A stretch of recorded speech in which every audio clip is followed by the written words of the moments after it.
Good afternoon. I'm Jeff Simon, Chair of the Florida Council on Economic Education. We're here to kick off the Require the MoneyCourse campaign, which is a campaign to bring about a full semester course on personal finance in Florida's public schools.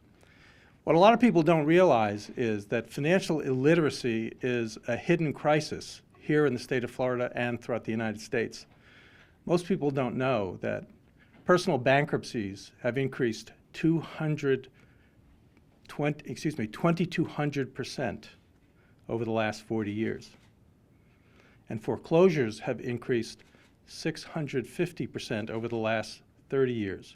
This is a crisis. This impacts lives. And a big part of the reason folks are getting into financial hot water is because they don't understand the complexities of the financial products and the financial issues that affect them day in and day out because they're not prepared. They're not taught this information in public schools. They're not taught this information in college. The need for a personal finance course has never been greater. If we want young Floridians to be well prepared and to succeed in life, they need the fundamentals of personal finance. Students are coming out of college today with an average of $30,000 in student loan debt and credit card debt. That's before they get their first job. They need to understand what it takes to pay that debt, perhaps how they could have avoided that debt. They need the tools to be successful Floridians. And without a course in public schools, it's very hard to get that information. Very often their parents don't know. They may be under financial stress. And very often their educators, their teachers don't know this information. 90% of the educators in America believe that teaching personal finance should be a requirement for graduating high school. But when you ask those same teachers whether they can teach that course, less than 20% know what it takes to teach personal finance. That's why we need to prepare Florida's teachers to teach this subject matter so that their students can go on to become successful citizens and successful Floridians. We have a group of speakers here today who are playing an important role in all of this. I'll just read you a quick list. Representative Heather Fitzenhagen, Lanny Page, who was a senior at Lawton Childs High School here in Tallahassee. Pat Curran, who's an AP economics teacher at Terry Parker High School in Jacksonville. Representative Brian Avila, Representative Larry Ahern. I'd like to recognize these folks. Neil Comby, Anthony DeMarco, Vice President of Government Relations from Florida Bankers, Amy Diaz-Leon, Business Law Section of the Florida Bar, Jared Ross, Senior VP of Government Affairs with the League of Southeastern Credit Unions and Affiliates, Alice Vickers, Executive Director of the Florida Alliance for Consumer Protection, the Florida Chamber of Commerce, Brewster Beavis, Associated Industries of Florida, and Tim Nungesser from the National Federation of Independent Businesses. At this point, I'd like to introduce Representative Heather Fitzenhagen, who is sponsoring the legislation in the Florida House of Representatives. Thank you. Thank you, Jeff. I'm Heather Fitzenhagen, District 78 representative, and I'm very happy to be here and see so much support for the MoneyCourse. The time is right for us to do this for our kids. We can't afford not to make the investment in the MoneyCourse for our kids. It is so critical that we give them the tools that they need to be successful rather than leave them adrift without any ability to understand personal finance. We spend so much money each and every day investing in our child's education.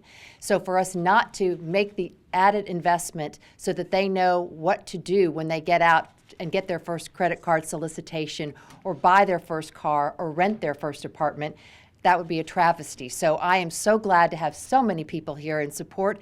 And what's exciting is the support continues to grow. For example, I have the Junior League here in support today, and they have 11,000 members, and they've made it their #1 legislative priority for this session, and I'm very proud of that.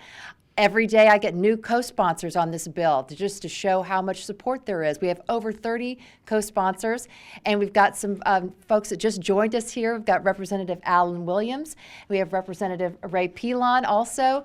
So there's a tremendous momentum building to get this bill done, and I know without a doubt that we will, and every business in Florida and every parent in Florida And eventually, every high school in Florida will thank us for our hard work. So thank you for your support and thank you for being here. And let's get the money course done this session.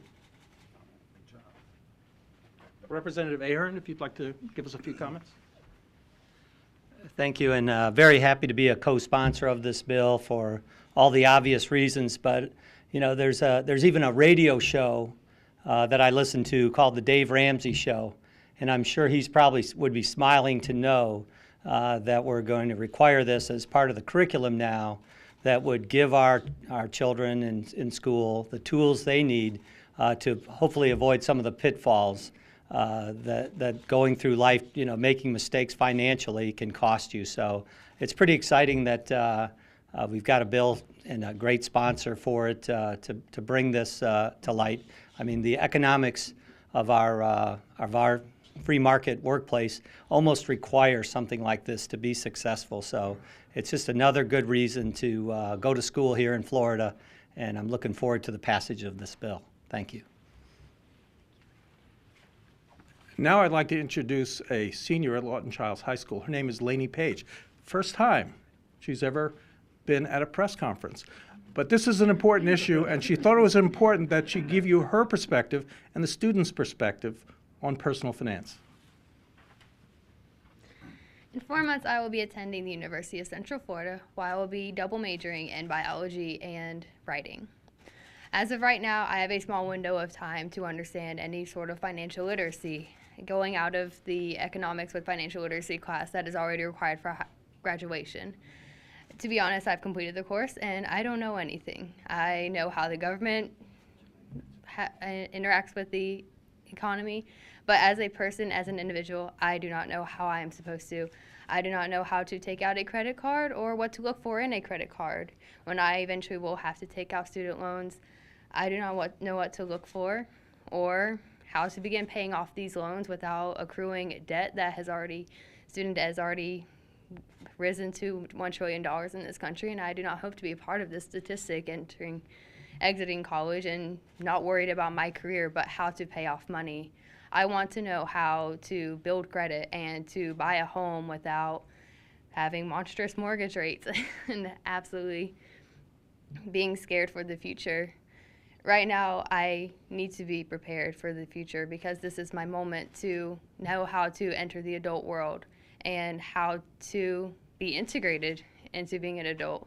But I'm not prepared at all, and I speak with my friends very constantly on this subject, and that's why I was very excited to speak at this press conference to talk for the students, because I, as well as my other peers, have no idea how to enter these next few months as college students and as adults.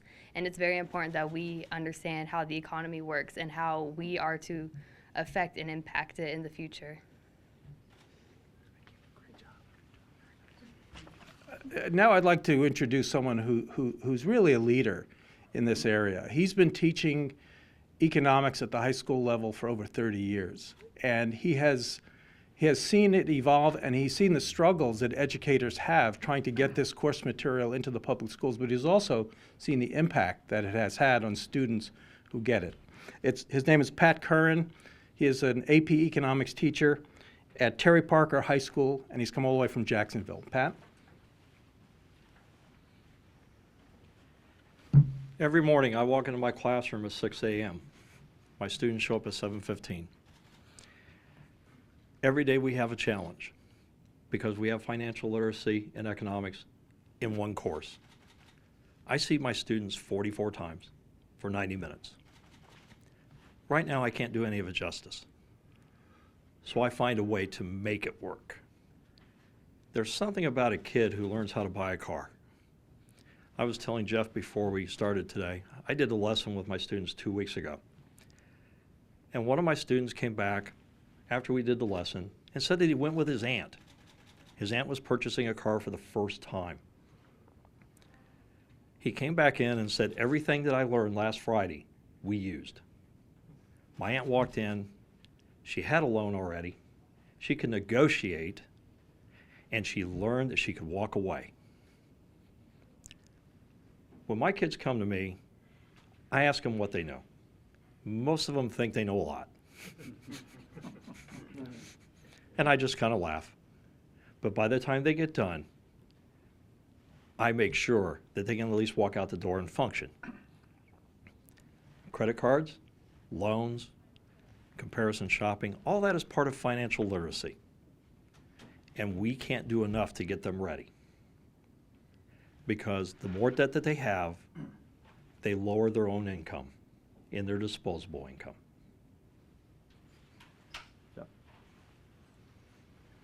Thank you. Thank you, Pat. I'd like to introduce Anthony DeMarco, who is Executive Vice President of the Florida Bankers Association, a supporter of this legislation. Thank you all for being here. Thank you for having me. Representative Fitzenhagen et al.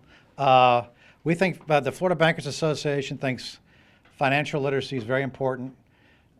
We want to put the right people in the right banking products, financial products. If we can help them do that, if they come in with the knowledge, they can make sure they go to the right people, to the right places, and to the right products. When people have financial difficulties, which they can get themselves into, they are not as effective in the workforce or helping other people doing what they need to be doing, and because they're consumed, their mind and time is consumed with the issues they have financially. So we think this is a great idea. We hope it goes forward this year and passes. We think it's the best thing, one of the best things that we could do for Floridian students and the future of our state. So thank you for following this. Thank you.